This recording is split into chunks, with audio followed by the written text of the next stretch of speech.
Assalamualaikum warahmatullahi wabarakatuh.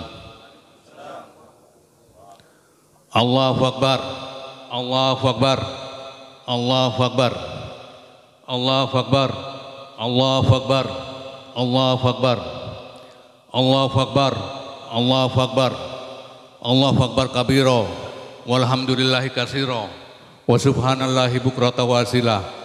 La ilaha illallah wa la na'budu illa iyah lahuddin walau kasiral kafirun walau kasiral munafikun walau kasiral musyrikun.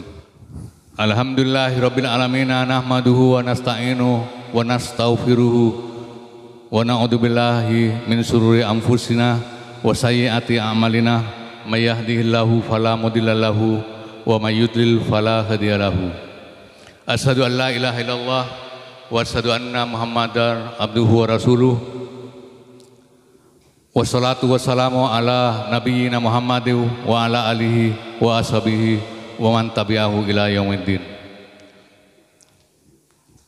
Amma ba'du fa ya ibadallah, usikum wa nafsi bi taqwallah wa ta'atihi la'allakum tuflihun. Qala Allahu ta'ala fil Qur'anil azim, ya ayyuhalladzina amanu taqullaha haqqa tuqati wa la tamutunna illa wa antum muslimun. Wa qala Allahu ta'ala, ya ayyuhalladzina amanu dkhulu fis silmi kaffa wa la tattabi'u khutuwatis syaitan innahu lakum aduwwum mubin. Shadaqallahul azim. Ma'asyiral muslimin rahimakumullah.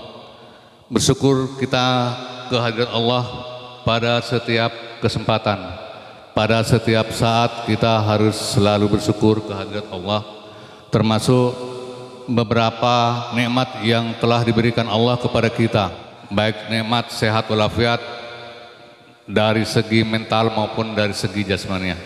Dan yang terpenting adalah nikmat Islam, nikmat iman yang telah diberikan kepada Allah kepada kita. Kemudian nikmat-nikmat yang lain, baik nikmat yang bisa kita rasakan maupun nikmat yang belum kita ketahui. Karena banyak sekali nikmat-nikmat yang belum kita ketahui, yang kita tidak rasakan pada saat ini. Tetapi sebetulnya kalau kita banyak belajar, maka banyak sekali nikmat-nikmat yang diberikan oleh Allah Subhanahu wa taala yang tidak kita rasakan. Dengan makin mempelajarinya, kita akan banyak mengetahui bahwa nikmat Allah itu betapa besar untuk kita.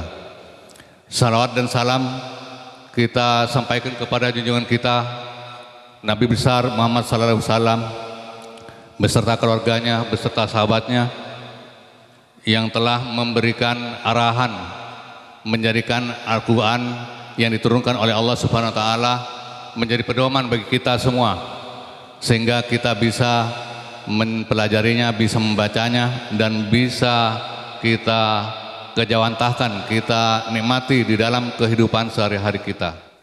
Tidaklah mudah untuk para pejuang-pejuang Islam, terutama sahabat-sahabat Nabi pada saat itu, untuk memperjuangkan agama kita yang kita anut sampai sekarang ini. Dan mudah-mudahan insya Allah kita anut sampai akhir hayat kita.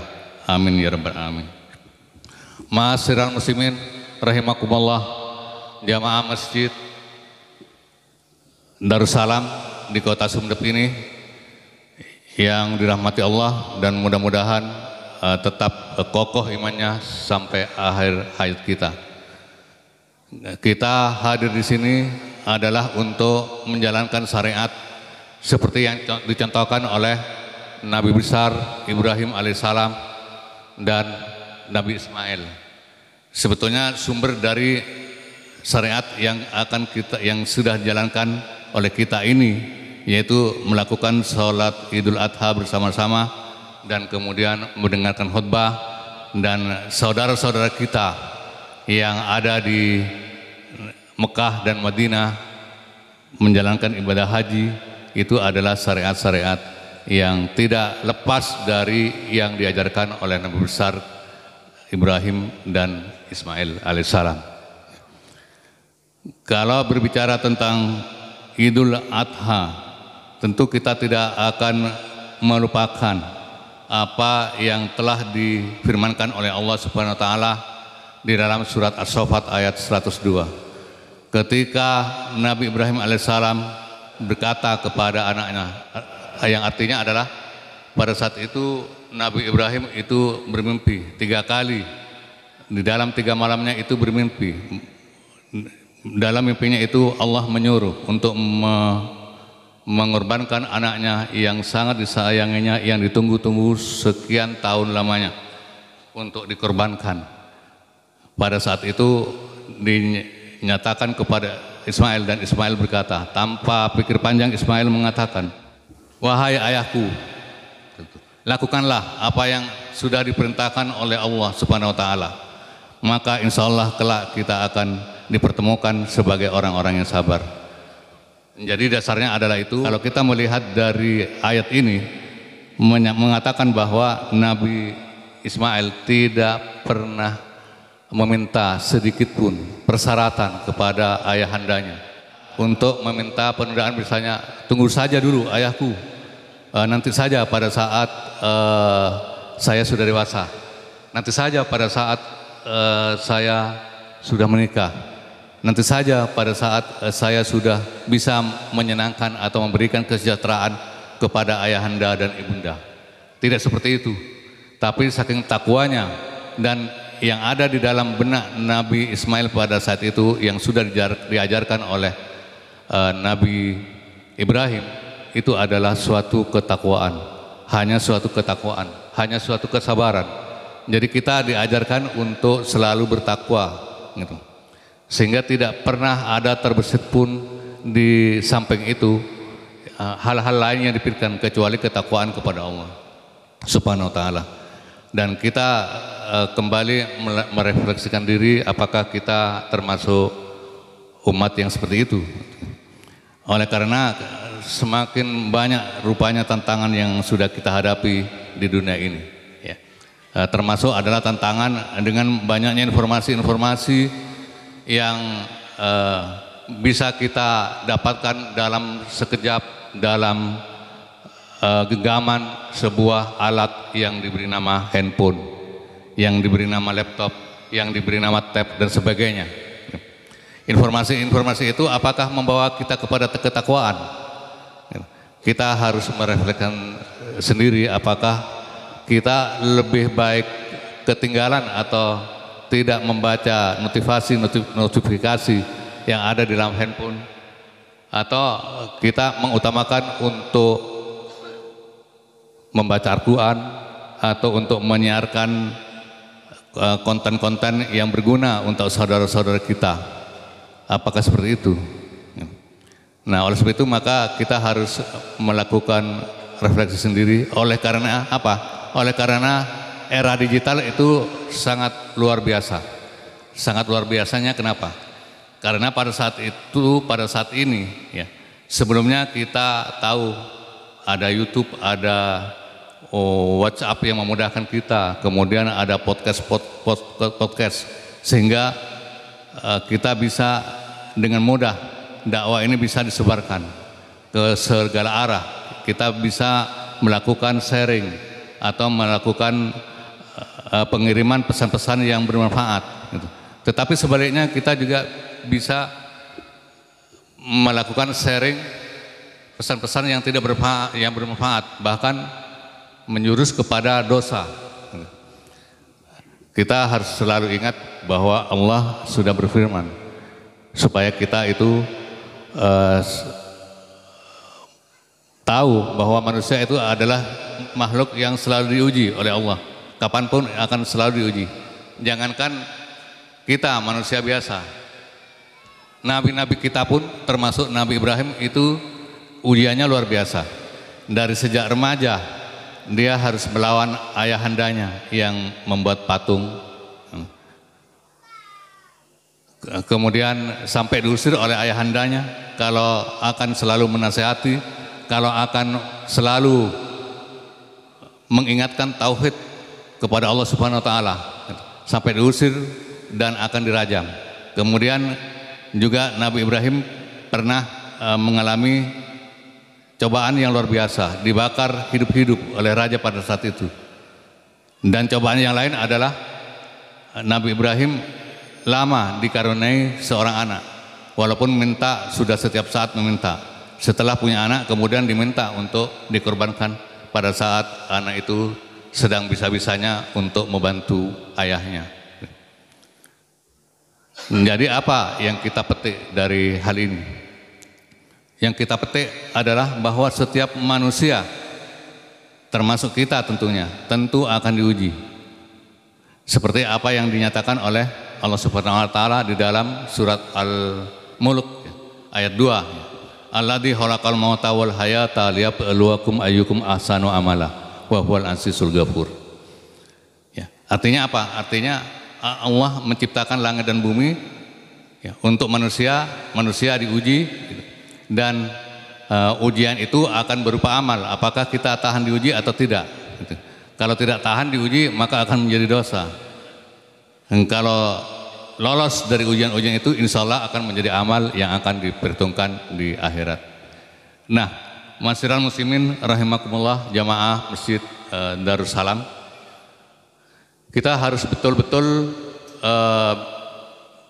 minimal bisa memberikan arahan kepada anak-anak kita, kalau menjadi guru kepada murid-murid kita, kalau menjadi dosen kepada mahasiswa kita, supaya anak-anak kita itu bisa menggunakan sistem informasi ini, menggunakan handphone, menggunakan laptop dan sebagainya, betul-betul untuk ketakwaan. Karena apa? Karena kalaupun kita memang menggunakan untuk kebaikan, katakanlah kita akan membaca Al-Quran menggunakan aplikasi yang ada di dalam handphone. Sering sekali iklan-iklan yang muncul itu luar biasa merusak iman kita. Jadi disarankan untuk membaca Al-Quran tetap menggunakan mushaf. Jangan menggunakan handphone. Kalau terpaksa boleh menggunakan handphone. Kita juga harus mengingatkan anak-anak kita supaya sharing atau melakukan pengiriman pesan-pesan yang bermanfaat, karena tidak ada sedetik pun dari kita yang tidak digunakan waktunya untuk yang tidak bermanfaat. Tidak ada sedetik pun. Jadi ciri-ciri orang muslim yang kafah seperti apa yang saya bacakan di dalam ayat Al-Quran tadi, di dalam pembukaan tadi, bahwa kita menjadi orang yang kafah. Kafah itu artinya apa? Artinya menjauhi segala larangannya dan melaksanakan kewajiban yang telah diperintahkan oleh Allah.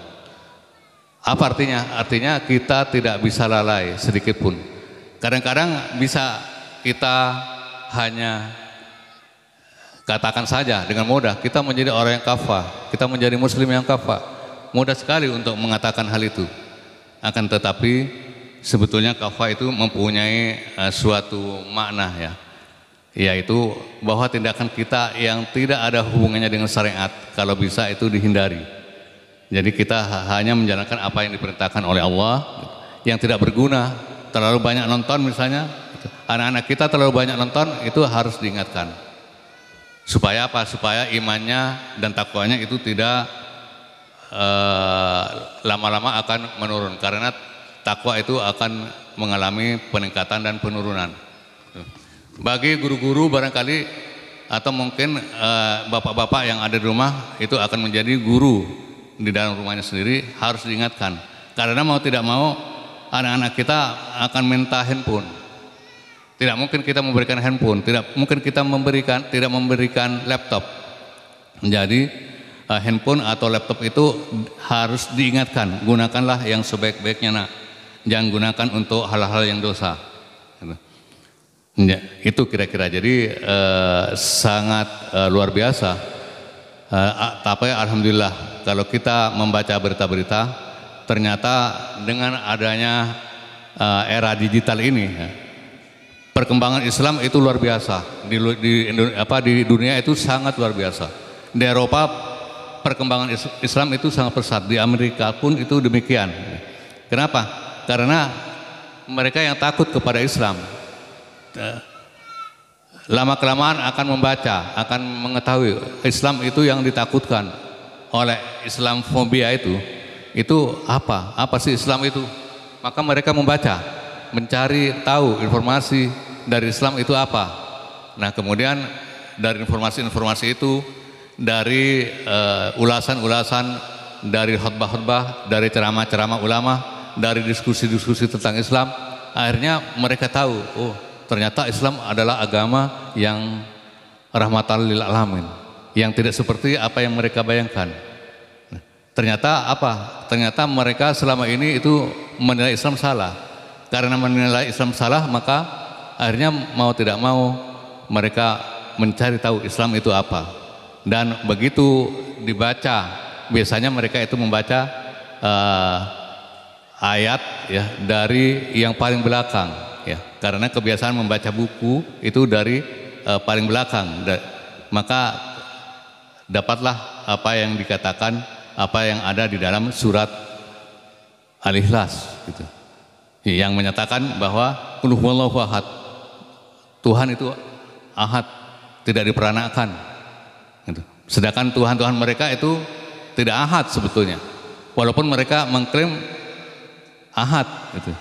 Dan ada anaknya barangkali ya. Jadi mereka mengalami keguncangan iman sehingga menemukan Islam di dalam Al-Quran itu mengatakan seperti itu. Akhirnya banyaklah berbondong-bondonglah masuk ke dalam Islam dan mempelajari Islam, dan tidak sedikit yang menjadi ulama-ulama di agama mereka yang menyiarkan agama-agama mereka itu menjadi ulama-ulama Islam yang kemudian menjadi mubalik-mubalik yang tersohor di seluruh dunia.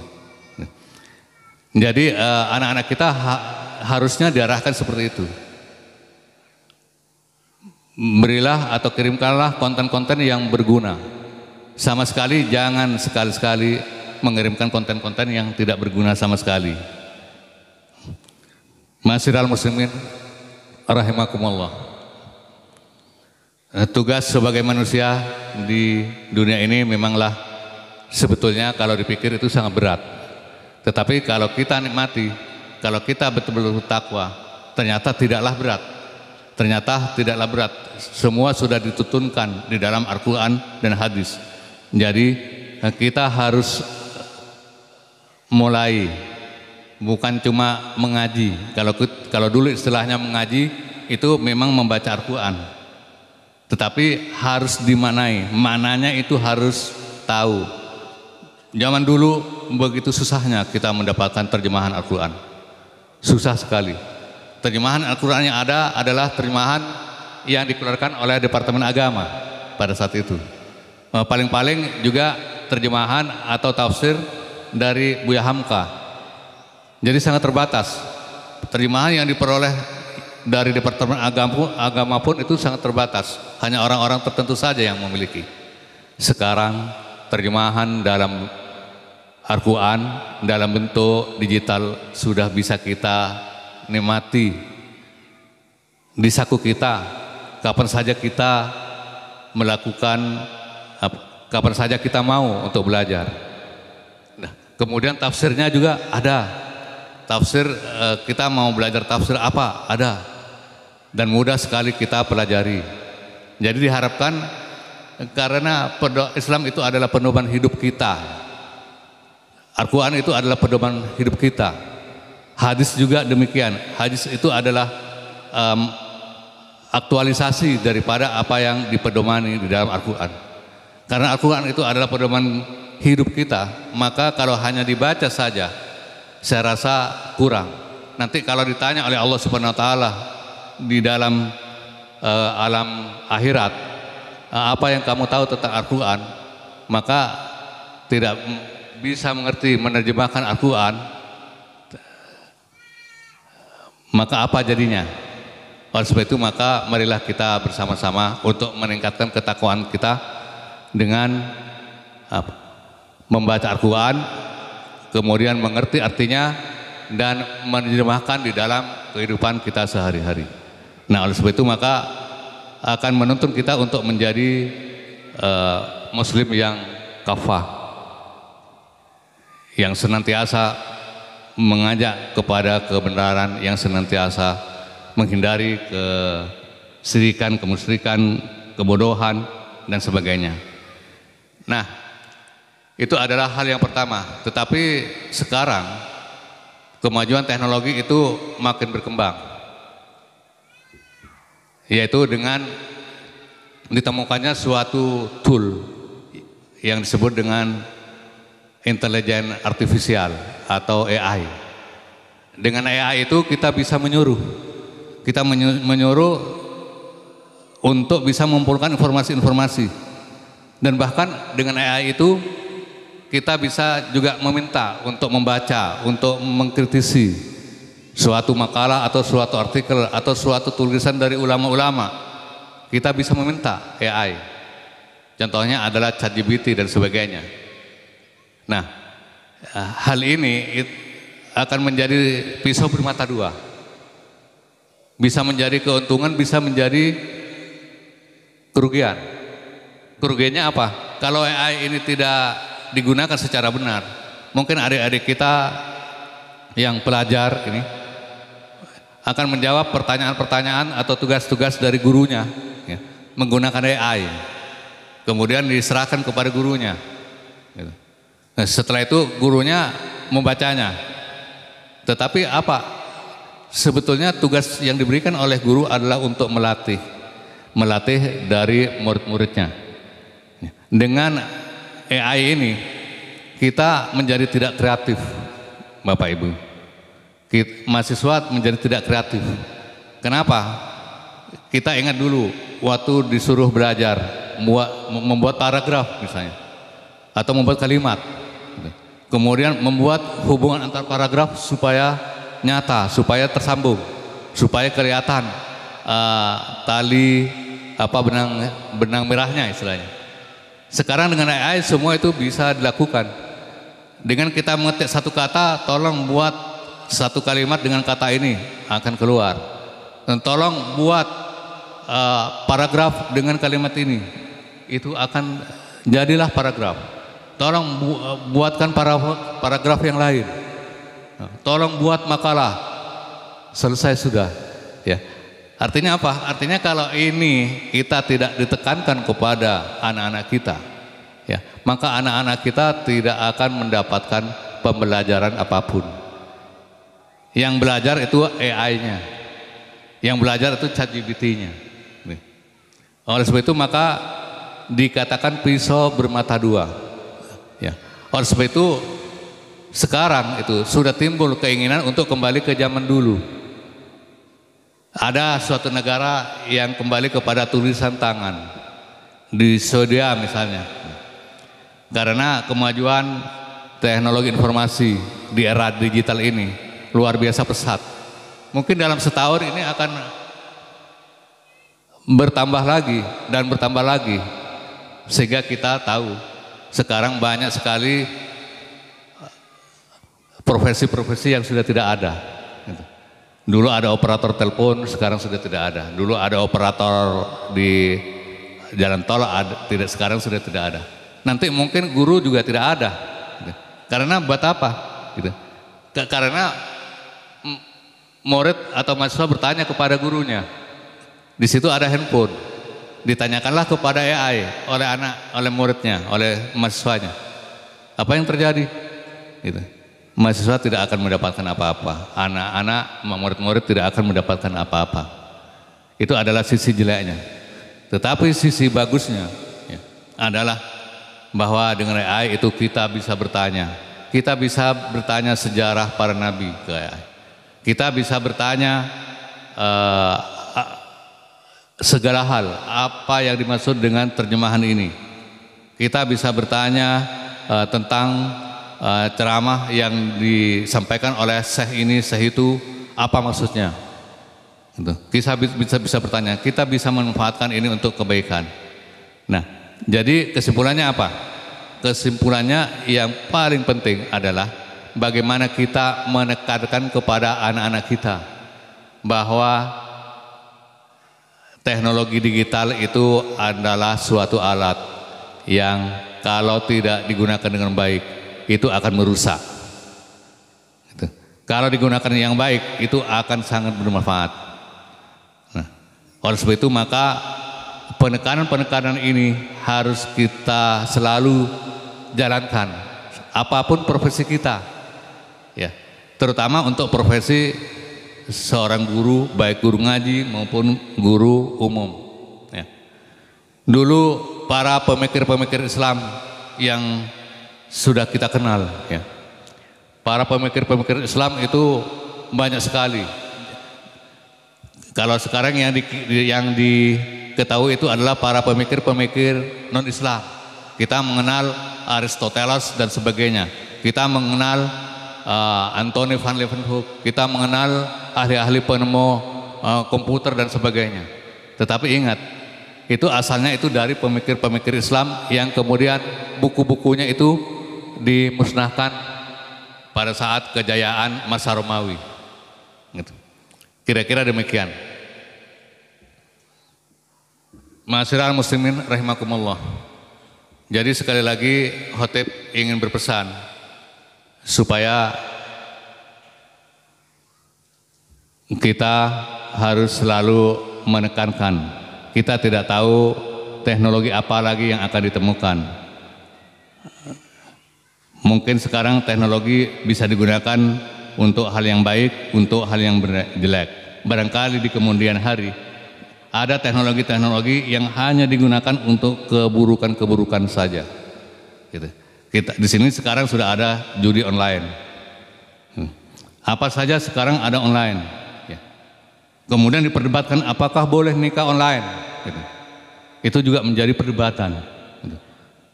Ya. Kalau ulama-ulama kita tidak didasari oleh ilmu syariat yang kuat, maka kita tidak tahu apakah agama kita itu akan tetap berjaya sampai pada akhir zaman ini atau tidak. Mudah-mudahan Allah selalu menjaga iman dan Islam kita. Barakallahu fi lakum fil Qur'anil azim wa nafa'ani wa iyyakum minal ayati wa dzikril hakim wa taqabbal minni wa minkum bila wa tahu innahu huwas samiul alim.